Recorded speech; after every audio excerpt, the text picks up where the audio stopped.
Hi, I'm Captain Larry Bell with Texas Fishing Tips. This is your weekly fishing report. Up here, second chain of island, Ayers Bay, Ayers Dugout, shoreline here up into Ayers Point, all this area up in here. Nice trout, scattered redfish occasionally, mostly trout around this area have showed up, especially off Ayers Reef and Ayers Dugout, off that edge, all up in here. Working down this edge here, we've had big winds and stuff, we've up and down on those kind of things, but you can get here and get protected off of this and work the backside of the reef. Get here on the backside of Ayers Dugout, work all that shell in there. Fish are starting to show up around that shell a lot. Have been for just a little bit, but even more so now. Starting to notice a lot of these fish they've already spawned out a lot, so that's really good to know and to see that these trout are, their bellies are not full of eggs. So every once in a while we'll find some, but most of them are spawned out already.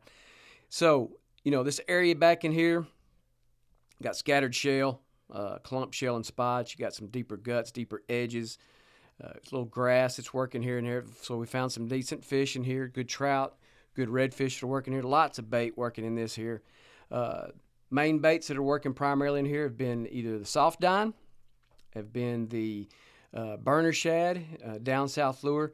The twisted T has been really, really productive. So if you have some of those or can pick some of those up, if you're going to fish in this particular area or wherever you're fishing, the twisted T in both the burner and the regular size have been very, very productive for trout and for redfish, especially in this more off color and dirty water, especially up here.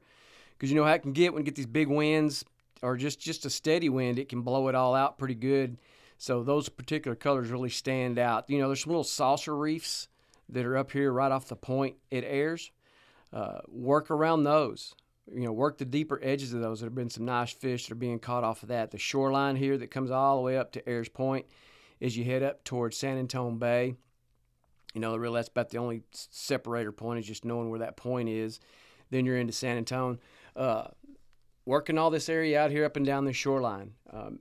It's been pretty good. It hasn't been like super great or anything like that, but with their south winds, this shoreline gets pretty protected and the water stays fairly clean for the most part.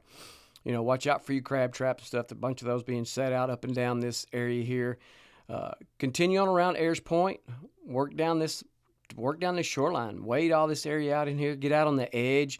Out there's a drop. It's about 100 or so, 150, 100 yards out there. So work all that stuff out there. Again, our tides are, they're kind of all over the place. Water temps spectacular. Upper 70s, low 80s, just spot on. Really good wet wading right now, so that'll be that way. Continue on until we probably get back into November. But work the shorelines. Work for your redfish. Work for your trout. Scattered flounder up in here because that bottom's really, really sandy. Kind of not too muddy, but just enough sand in there to keep those fish held up in there so you can really locate some flounder up and down this shoreline, all the way back from the point, all the way down to here where I'm stopping at right in this area. You've got Cottonwood Bayou that's down in this way. Getting these back lakes back in here as well, but make sure you pay attention to your tides because, when these tides really drop out, it gets really skinny back in there. Those fish want to tend to push out. But when we've had some better tides and higher water, get back in here and work your topwater bait. Topwater bait's been really good. Lots of blow-ups, lots of swirls. And that's where you'll come in right behind it with your plastic or even maybe a trailer off of that topwater bait if you've ever thrown that before. It's pretty cool little setup. It's pretty productive for the most part. Working all around the islands, work the grass, find your bait. Lots of bait worked in here. Incorporate your majors and minors into these areas when you come up here to fish, and your days will be very productive.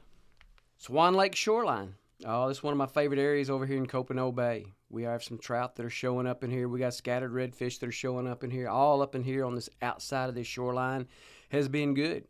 Again, if you've worked, and I've said this before, working in this area here, if you get back behind some of these islands here, it can get super soft. And so if you're going to wade back in there, be aware of that. So these fish are kind of starting to push away from that kind of stuff. Can you still find them in that kind of stuff? Yes, you can. They'll still be hanging around that kind of stuff. As long as there's a food source, those fish are going to be around that. But these fish are really starting to push out over a little bit more hard-packed sand now, starting to find them over some shell. Those are the areas you're really going to want to start to look at.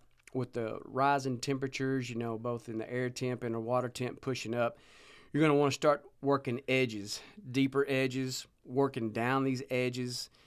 Fish like to swim up and down those, and they're looking for bait up in those so they can ambush it. So, you know, your bait fish will get up on top of the shallow area, and you'll see if you're ever running by stuff and you come across something pretty skinny, you always see, oh, there's a lot of bait in here. It's always up there on top of that.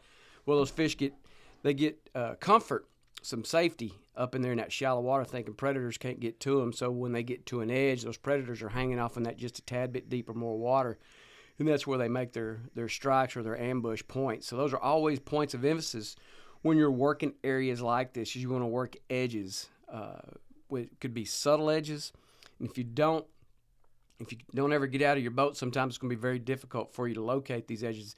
People that wade know this. You can see the bottom with your feet. You feel the different undulations. You feel the subtlety of the drop, the guts, the cuts. Those are all important things when you're wade fishing, especially when you're locating and trying to locate fish. Work out and down these edges here. Another place here, one of the areas that I like so much because it comes up on that big flat headed back towards Swan Lake.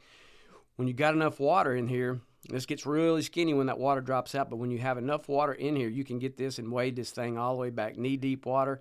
Man, we found so many fish in the past few weeks. We're fishing nothing but, you know, lower thigh, knee-deep, top of the calf deep water, you know, throwing 16th-ounce jig heads, you know, burner shads, regular shads, and down south in both the twisted tea, the chicken of the sea, magic grass. All those flavors there have been the most productive for me over the last week or so.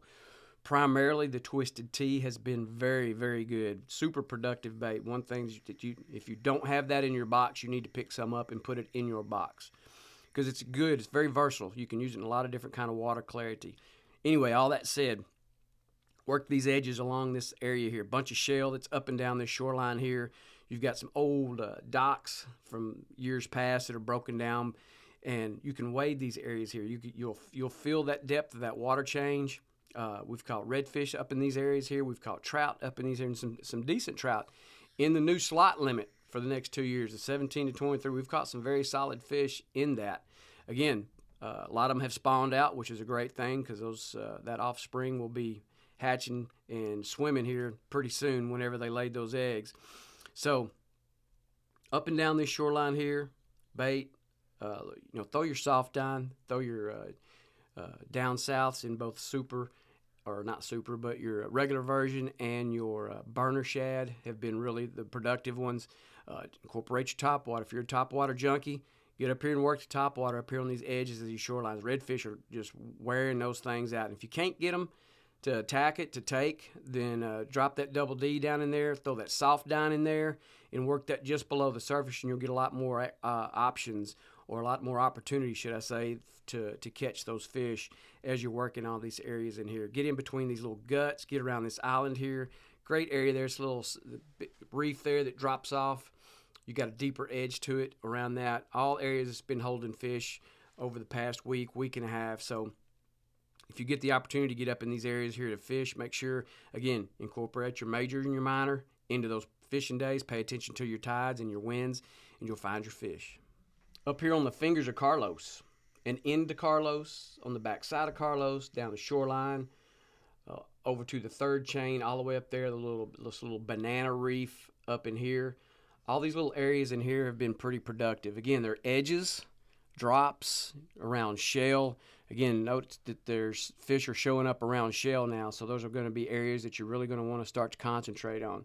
Great thing about the fingers up here in Carlos is you got shell bars, then you got a gut. A shell bar, and then you got a gut. You got a shell bar, and you got a gut. So you can work both sides of that. So if you got multiple people, one person, two person, whatever, you can get up on top of that bar and have people working off the edges on either side, walking down the gut, walking north to it, because primarily all we've had southeast breeze here for the last week or so.